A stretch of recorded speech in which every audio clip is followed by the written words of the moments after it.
Hi students, welcome to the next session of electric current lessons from the 7th class. Today we are going to learn about the symbols of electric components and what is the necessity of using the symbols while drawing a electric circuit. Okay, before going to understand the concept, just I am going to take one small mathematical example which is helpful to understand what is the necessity of using the symbols. Okay, take this statement: 9 is greater than 15.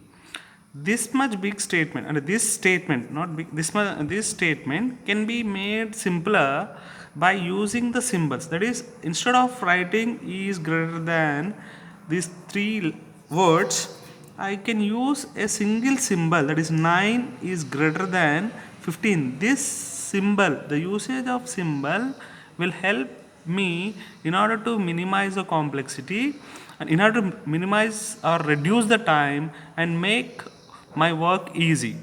The same thing can be applied, or the same thing can be applied for in the concept of electricity as well.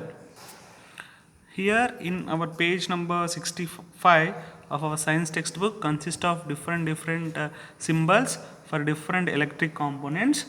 So first of all, in our table consists of electric cell, where this is the actual device which is going to appear as, and while drawing the electric circuit symbol, instead of drawing this cell symbol, we are going to represent with the help of this. Okay, this long vertical line denotes the positive terminal, and the thicker smaller line denotes the negative terminal. That you have to keep in mind.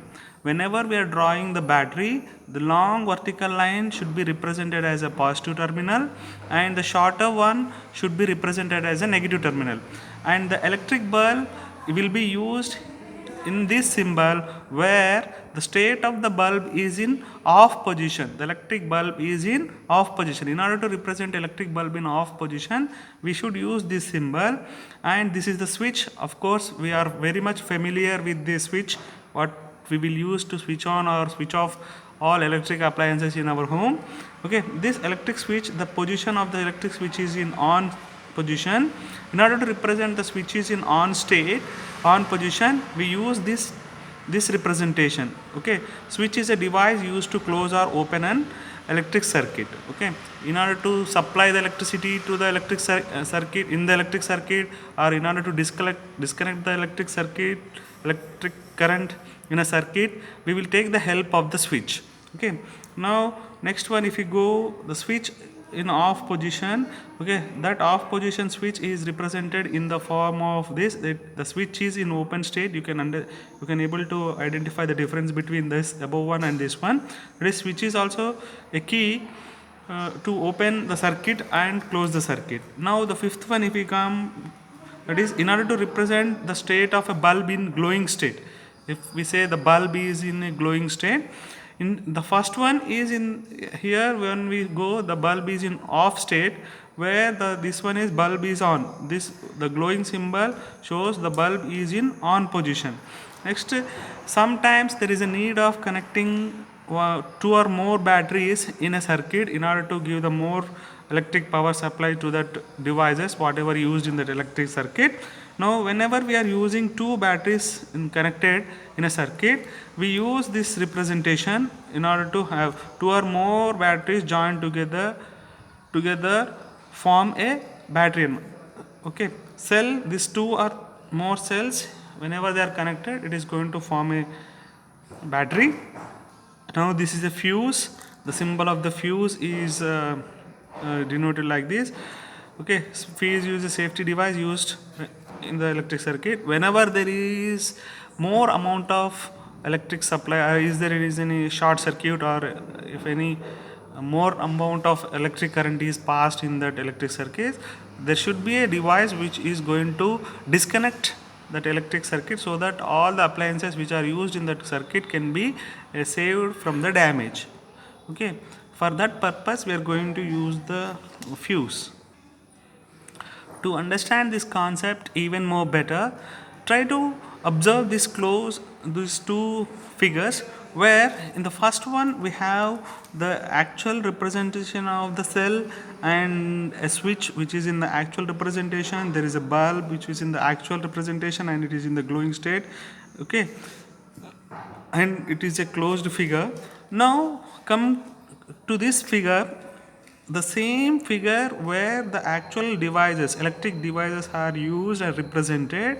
The same circuit diagram is represented by using the symbols of those respective components. Okay, that is a cell is represented in here and a switch is in the closed state, it is represented here. A bulb which is glowing state is represented in this form. Okay, that is, this is a cell, this is a switch in on state, and this is a bulb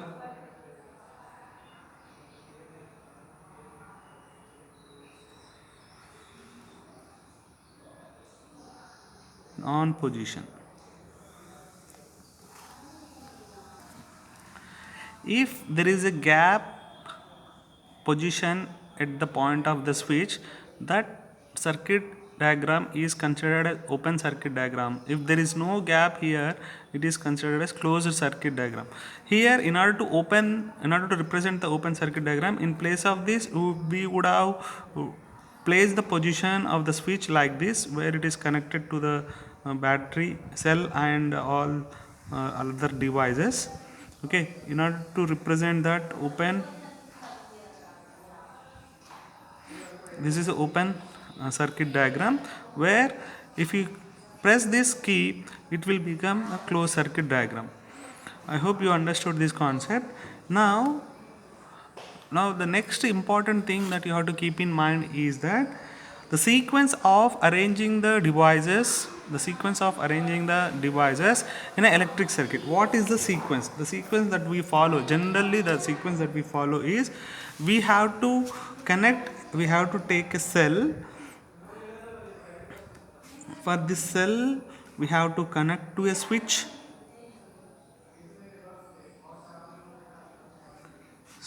again some wires, and it should be connected to some bulb, again wire. This is the positive terminal of a battery, and again bulb to, we have to connect to the negative terminal of the cell. Okay, this is the positive terminal of the cell to a switch, then afterwards bulb, again the bulb to, again it should be connected to the negative terminal of the cell. This is the sequence that we follow while connecting a electric circuit. I hope you understood this session. In next session we will discuss about what is the parallel connection and series connection of the electric circuit, and how, if the battery is connected in parallel connection, what are the advantages. If the battery is connected in series, what are the advantages. If the electric appliances are connected in parallel, what are the advantages and disadvantages. If they are connected in series, what are the advantages and disadvantages. That we will discuss in the next session. Thank you.